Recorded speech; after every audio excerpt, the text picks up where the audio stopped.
So, tomorrow, pupunta kami sa city kasi we gonna have a little vacation. Oo nga naman, kasi alam niyo naman, it's been, how many months? After kami nagpunta sa Norway and nag-travel around Philippines, hindi all around, but some of the country of the Philippines, nag-travel kami to, alam niyo naman, dahil gumagawa ng, may importanteng ginagawa yung asawa ko, like, nag-create siya ng video para sa kanyang website, ganon. So at least, as a supported wife, supportaan naman natin, no? Kasi, alam nga naman natin, dapat ganito,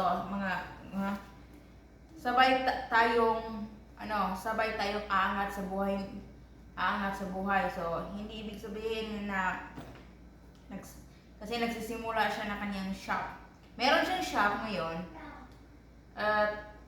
nire-rebuild niya, kaya sobrang tagal itong natapos niya. So, alam niyo naman, computer guy siya, kaya kapag gising pa lang niya ng alas 6 o alas 5 ng umaga hanggang alas 10 ng gabi bago siya matulog every day para lang talagang matapos yung trabaho niya pagre-rebuild ng kanyang website na shop. Tapos mayroon din siyang website na EOT International.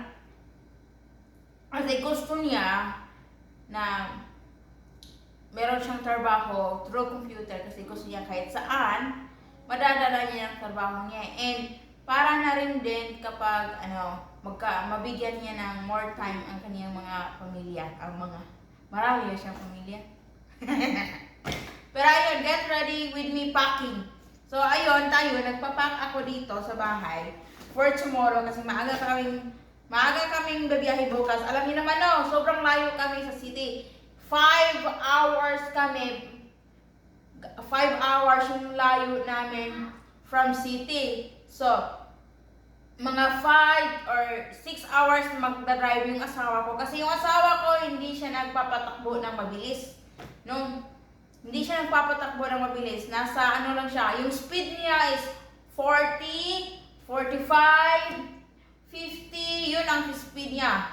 Pero hindi talaga siya lumalagpas ng ganon na speed. Kasi ayaw niya magpabilis ng takbo. Kasi sabi nga niya, maraming mga bahay na sobrang lapit sa kalsada, tapos mga bata, tapos sabi pa niya, lalo na sa mga paaralan, alam niyo ng mga paaralan, sobrang malapit lang sa kalsada, tapos baka may mga batang medyo tatawid, tapos hindi mo alam, tapos no chance, hindi ka man na makapag-break kasi mawalan ka ng, alam niyo na, kasi alam niyo na, may story ako din sa inyo. So, bago namin nabili yung car namin, nung nung pagkatapos ng Magodet, nagpunta kami doon sa Daan Bantayan. Doon kami nagstay ng, I think, 2 months or 3 months kami nagsistay doon sa Bantayan Island. And then, may nag-invite sa amin si ate, pa-birthday yon ng kanyang anak. Ayun, papunta kami sa birthday. So, nagpatakbo lang talaga yung asawa ko ng 30 yung speed niya.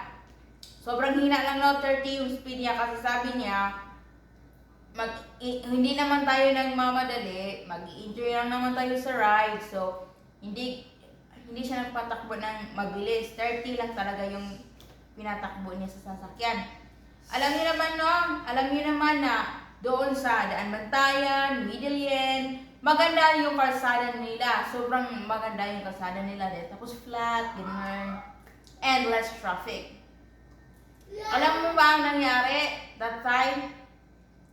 So, yung ina, tumawid sa kalsada.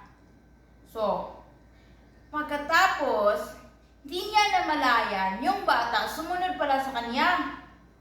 Saktong-sakto yung ina, pagtawid niya na nakatuwid na siya sa kalsada. Tapos, hindi niya nakita yung anak niya na patawid rin ng kalsada. Yung bata na yun, I think it was 4 years old, hindi ko alam, basta bata pa, yung Tapos, hindi nakita yung tumuwid yung bata pabigla-bigla. Hindi yung bang ganito yung distansya ng sasakyan namin. Ganito siya, sobrang malapit na kami. Tapos parang hindi nakita, hindi tumingin yung bata sa sasakyan na may paparating na sasakyan.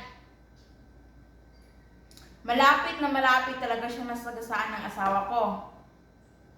Buti na lang, mabilis nakapag-brake yung asawa ko. At ang naipit lang talaga, tsinelas. Tsinelas lang talaga yung naipit sa sasakyan. Sa ganito, first wheel ng sasakyan ang naipit yung tsinelas. Pero ang patakbo namin, good thing yung patakbo lang namin is 30 lang. 30. Kaya kapag nag-40 pa yon, wala nang chance ng bata na yon. Kasi yung ina din, hindi din binabantayan yung bata. Good thing, sabi ng asawa. Kaya nga, nagpapatakbo tayo ng mahinhin. Kasi hindi natin alam yung mga maraming mga bata sa mga kalsada, aso, ganon. Sabi ng tao doon, namangha sila, sabi na, ah! Ganon. Napasigaw sila kasi akala na talaga nilang masagasaan na talaga yung bata. Sabi po yung lalaki, good driver. Sobrang gulat na gulat ng asawa ko. Kasi malapit talagang nasagasaan.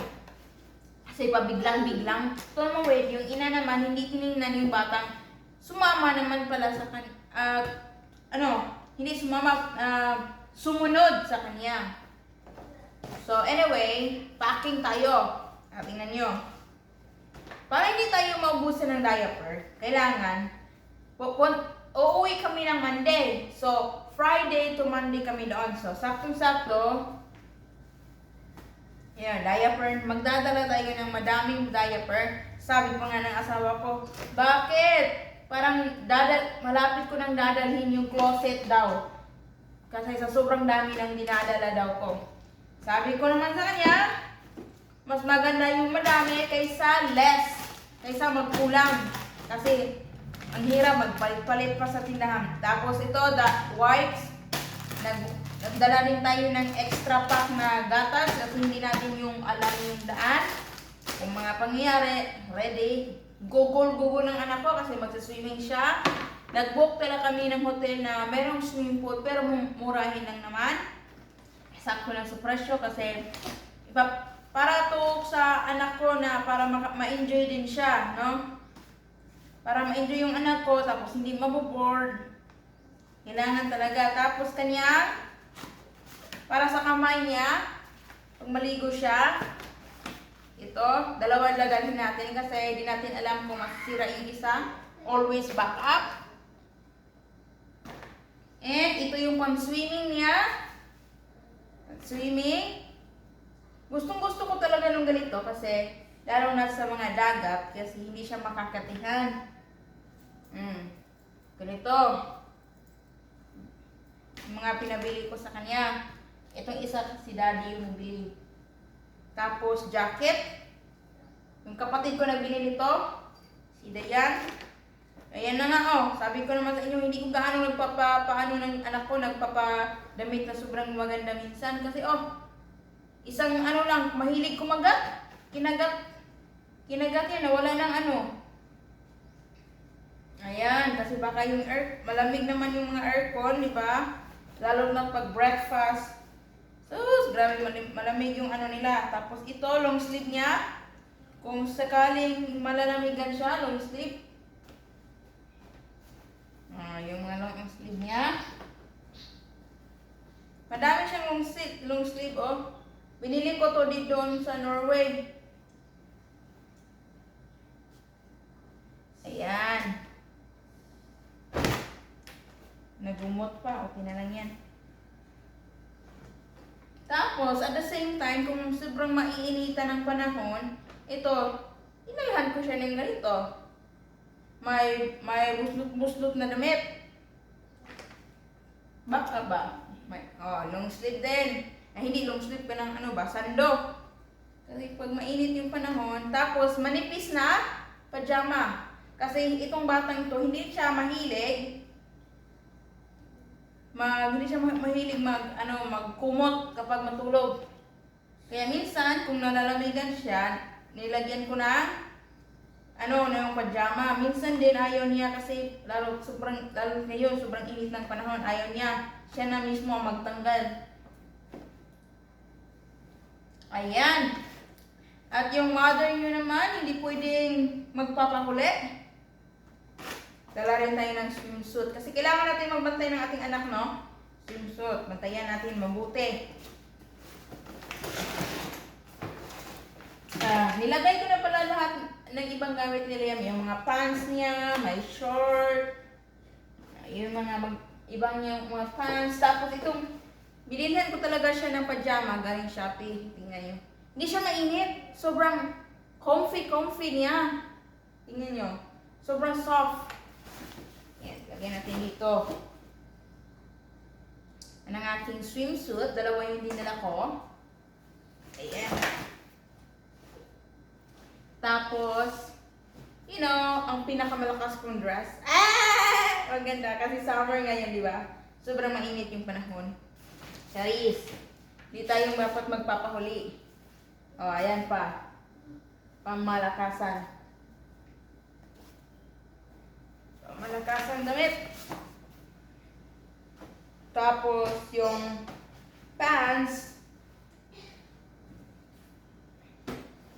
Maraming tatanong kung saan galing ko daw itong yung mga pants ko.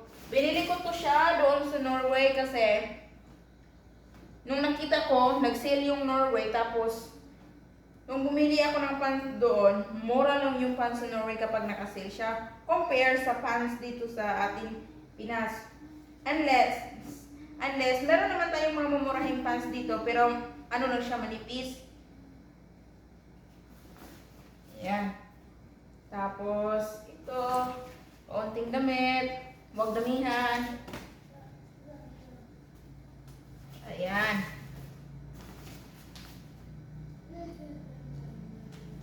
May jacket. Tapos, short, kasi kailangan natin magbihis kapag pantulog. Diba?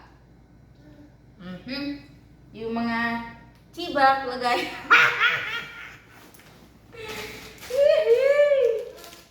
Kailangan, bakasyon, di ba? Outfit check! Dala ka ng bolso. Binili na to sa Shopee. Tapos yung isang sandal ng anak ko, kung makikita nyo, hindi ko siya binibilhan ng mga shoes. Kasi marami namang shoes si Liam. Kaso nga lang, yung paa niya, hindi ko alam, mabaho yung ang dali niyang mabaho yung paa niya. Amoy something. Sobrang mabaho. Kaya sandal na lang yung binili namin sa kanya.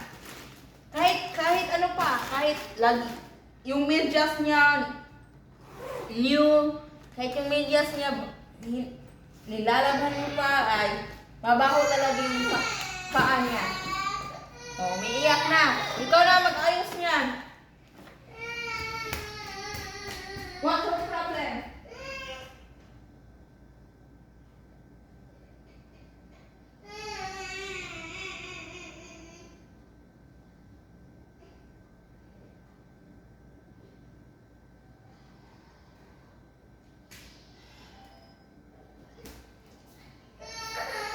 What's your problem?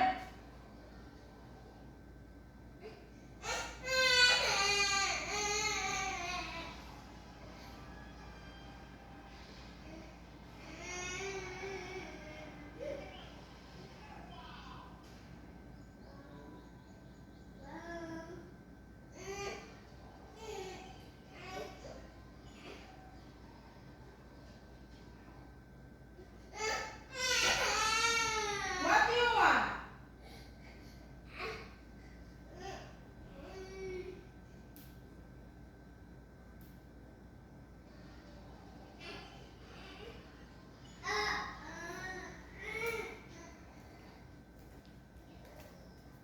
It's that. Bukas na yung mga shampoo, mga sabon, kasi maliligo pa tayo bukas. Ngayon, ito lang muna. Tapos done. Ready to go.